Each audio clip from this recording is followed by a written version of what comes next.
transmeton Imam Tirmidhiu një hadith të çuditshëm në sunenin e tij, që për këtë hadith thot Sheikh Albani, është hadith i mirë.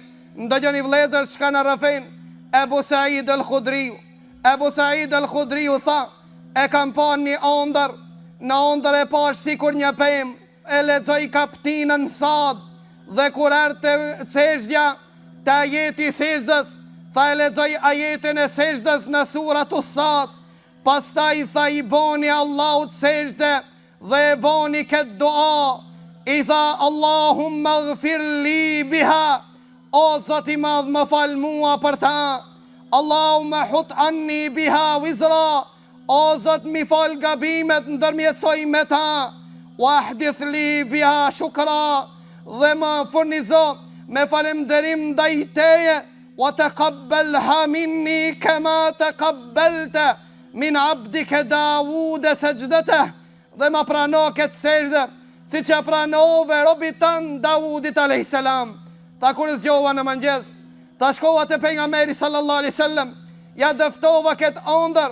Pejgamberi Allahut më tha, ja Aba Said, a bone dhe ti sejdë? Tha jo, ja Rasulallah. Tha vallahi ja Aba Said, tha ti je më meritor ti bëjnë sejdë se pema.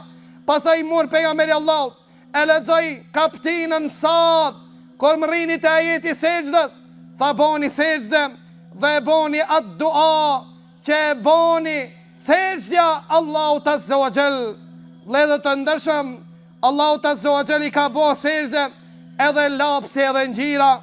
Na transmeton Ebu Hurajra nga pejgamberi sallallahu alaihi wasallam, i cili thot, pran pejgamberit sallallahu alaihi wasallam u shkrujtën kaptinën e Nejm, e pastaj kur përfundoi dhe arritëm te ajeti sejdës, boni pejgamberi Allahut sejdë, boni xhamati dhe sejdë, tha boni gjithashtu sejdë, lapsi, kalemi dhe ngjira që e shkrujtëm këtë sure. Pra vëllezër të ndershëm, Allahu azza wa jall ju ka nënshtruar çdo send, derisa Allahu thot, këtë Kurani Kerim me pas pritën kodrës, kodra do të kishte pëlsi, do t'i kishte qa, sikur ta kishte kuptu fjallën Allahut, ta kishte kuptu kodra fjallën la ilaha illallah, si u kishte nënshtru as kujde, vetëm Allahut. Pa ata thot pejgamberi sallallahu alaihi wasallam, na tregon Allahu në Kurani Kerim, dhe gurët janë ata të cilët pëlsasin nga friga Allahut. A ke ndëgju vllai dashur dhe gur qajnë për Allah, ndërsa lotët citet ton nuk derdhin asnjë lot për Allah. Thot Allahu në Kurani Kerim, wa inna min al-hijarati lama yatafajjaru minhu al-anhar, ka prej gurëve që burojnë nga to alumej, ndërsa disa të qertë qahen dhe dalin burime nga to, e disa gurë qerë rotollohen dhe bin prej majës së malit në tokë. Kejt këto i bojnë, tha, min khashjetillah, nga friga Allahut. Për ata mujahidi tha, Allahu në ka tregu në Kurani Kerim, tha, dhe gurët janë që adhurojnë Allahun, dhe gurët qajnë. Ata që qajnë shumë rjedhin lumej, kurse ata që qajnë pak, janë ata të cilët dalin burime nga ata, kurse ata që s'mujnë të qajnë, rotëllon bin pejnalt nga friga Allahut azza wa jall. Pra vëllezër të ndershëm, dhe kodra e Uhudit, thot pejgamberi sallallahu alaihi wasallam, e donte Allahun.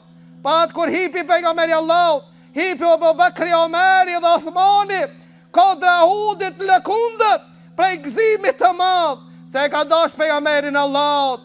Dhe pejgamberi sallallahu alaihi wasallam kur e shifte kodrën e Uhudit, tha, kjo kodër që e dojmë dhe na don, kjo kodër që e dojmë dhe na dojmë.